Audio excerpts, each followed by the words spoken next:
بميتنا نبي طبيب أنا. Welcome back. It's Urban Woman with me, Razia Rangrage, on this wonderful Wednesday. It's 24 minutes past 11. You are listening to Radio Al-Ansar International, Durban 90.4 FM, Peter Maritzburg 105.6 FM. You're most welcome to join us live on YouTube for this wonderful interview. We're talking all about empowering Muslim women in a changing world. Now, this topic is going to resonate with all of us, I may say. And joining us now, our special guest is Sister Zahira Bam Ismail, who is a speech language therapist and audiologist, entrepreneur, speaker, and host of the Beyond This podcast, with leadership roles across healthcare, education, business, and humanitarian organizations. She is passionate about empowering people, fostering meaningful conversations, and inspiring purposeful leadership. Through her work, she encourages individuals and communities to embrace growth, resilience, and lasting impact. Assalamu alaikum, Sister Zahira. It's an absolute pleasure to have you on Urban Woman this morning. Wa alaikum salam wa rahmatullahi wa barakatuh, and shukran for sharing your platform with me. It's an honor to be here. Our fun. The pleasure is ours. Sister Zahira Bam Ismail is also the board director for Islamic Relief South Africa. We're going to jump into it because it's so important, Sister Zahira. As we celebrate Women's Month, it's an opportunity, of course, to reflect on the strengths, the resilience, and also the identity of women in our communities.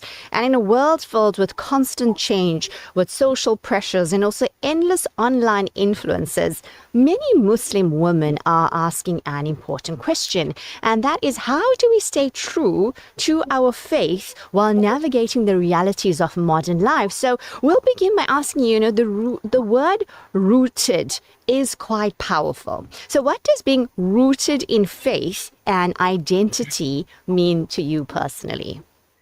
I think for me, it's knowing who you are before the world tells you who you should be. As Muslim women, there's an overcompensating amount of noise telling us who we should be, where we should be, what we should be looking like, how we should be dressing. And I think we listen to so much of this. And we need to realize as Muslim women, our identity isn't built on trends, it isn't built on titles, and it definitely isn't built on the approval of others. If we understand when we're speaking about being rooted, it's that anchor. For me personally, that anchor has to be faith, but not from a ritualistic point of view or just going through routines. It's truly understanding what Islam has told us about who we are as Muslim women. And when we understand that that's our anchor, that no matter how much of chaos is around us, no matter how much of wind comes and shakes us, we always go back to what that root is. And when we've got that anchor, it keeps us steady in a world that's constantly changing. And especially as Muslim women, it reminds us of our worth, anchored in our faith, regardless of what that wind noise is telling us who we should be. So important, so beautifully said, because otherwise we'll just fly with the wind if we are not properly anchored. SubhanAllah.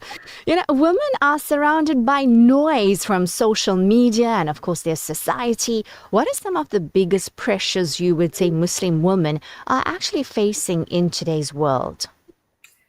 We see this so often, and I think it's actually our fault, our generation, because one of the greatest pressures we've actually put is the expectation to be everything to everyone. We expected to have successful careers, be amazing mothers, have amazing looking homes, be fantastic when we're serving our meals, serving community care, being there for extended families, looking effortlessly put together, and somehow never ever admit that we're struggling at all with this.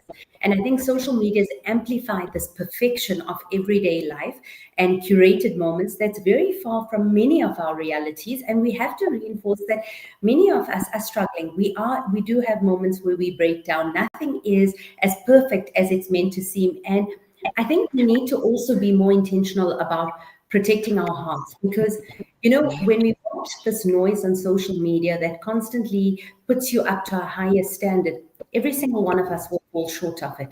And we need to understand and be very intentional with where we put our intentions and how much of that waswasa and noise we're planning on ignoring. Very important. Where focus goes, energy flows. Let's get clear on that niyyah.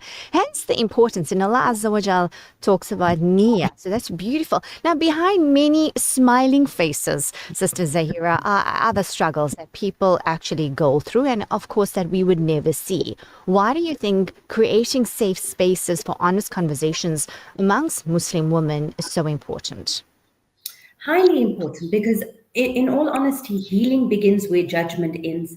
We can't be sitting at tables where we're passing on judgment and just using the excuse of, I'm just saying. We have no idea that every single woman sitting at a table near you, you have no idea what she's carrying. You don't know the silent burdens. We know, Razia, we walk out, we know the masks that we have to carry as women, because we have to constantly show up in different situations, different settings. And women don't operate in silos. We don't get to leave everything behind. Women are carrying silent burdens, whether it's grief, burnout, infertility, caring responsibilities, loneliness, financial worries, or simply the pressure of just trying to hold everything together.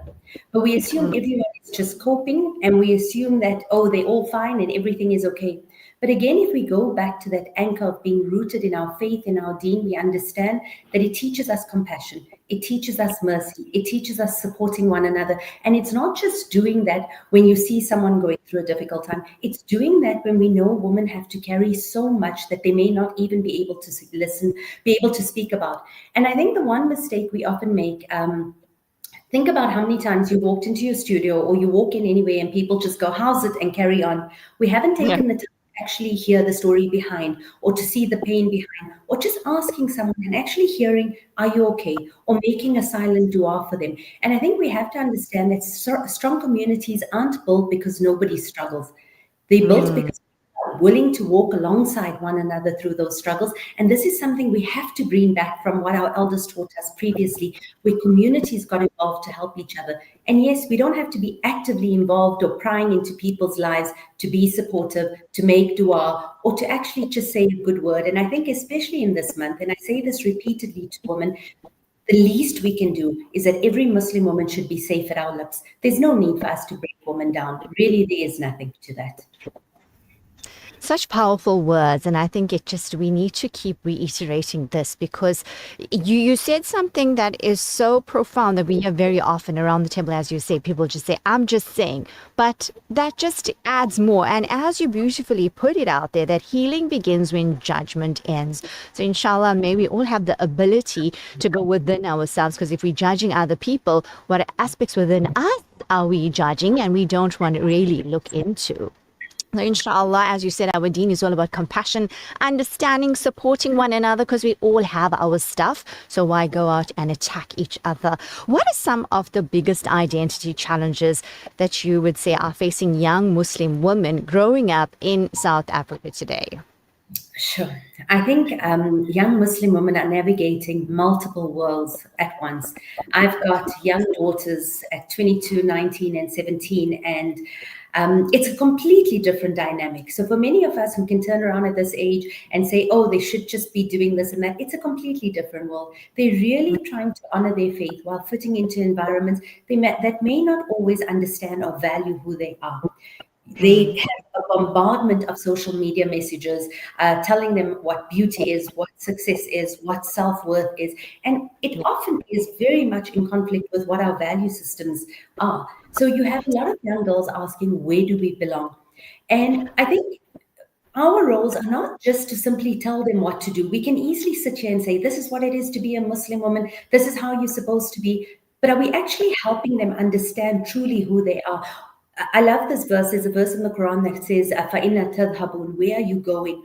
But how do you know where you're going if you have no idea where you've come from? We never speak about the strong legacies that Muslim women have. We often talk about cultural ideologies, and that's what they bombarded with, who we are culturally as women. And if you actually look into the legacy of who Muslim women are, it's a very, very different role about how strong Muslim women were, how strong they were strongly part of communities that they were. So I think our role is to make sure that they understand how they're honored by Allah, their value, their kindness, their character, their sense of purpose, not how they're limited, but how we develop it to understand that they're not dependent on the opinions of others. Our daughters really do need role models who are authentic, who are compassionate, and unapologetically grounded in their faith. We have to stop apologizing for who we are as Muslim women. We need to own our spaces, we need to show up, and we need to take it with pride. Unapologetically. I love that. And of course, when we really discover who we are, we can step into that. It is tough for the youth out there because there's so many things of how, as you said, how they should be. And then they go ahead and they try that. And the next thing it's changing. And I think when you can then be rooted and grounded, inshallah, you can really step into your authentic side. Sister Zahira, it's Women's Month. And it reminds us to, of course, uplift one another, inshallah. What message would you actually like to leave with Muslim women? And there's also lots of Muslim men sitting in and listening, but specifically the women listening in right now. I come across so many women who speak about and say to me, I'm just a stay-at-home mom.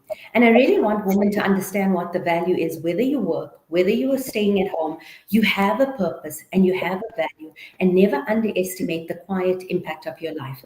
Not every contribution has to be a public one, and not every legacy is visible. I just spoke about it on the podcast this week where I said that, we'll often remember the names of the women who were in the forefront or on stages or who changed history.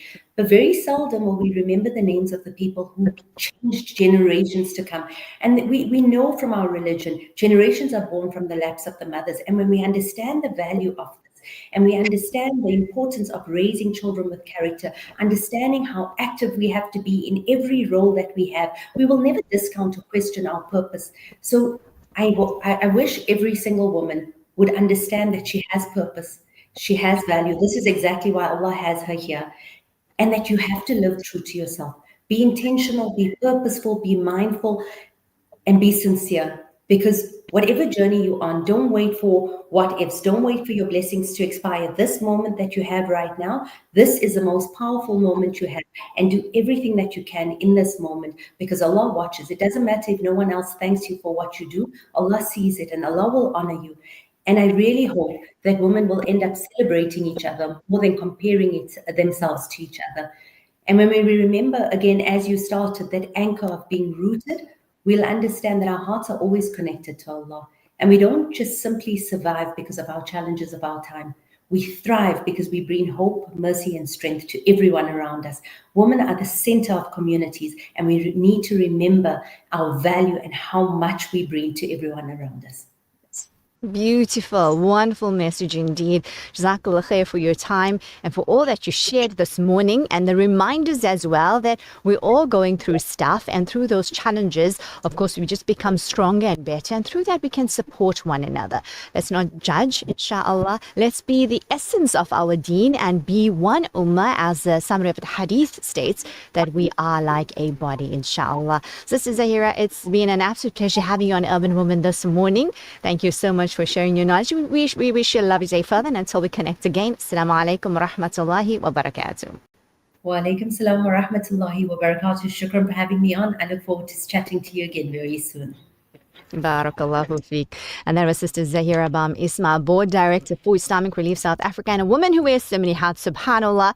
Wonderful, wonderful messages and insights she's shared with us. Let's take it and let's move forward together as one ummah, inshallah, supporting one another and allowing each other to just grow and thrive, all with that beautiful emotion of love. At the end of the day, it is Women's Month, and I think it's a beautiful time to be reminded of that. You are listening to Urban Woman with me, Razia Rangrage, 11:37. I'll be back after the break. Stay tuned.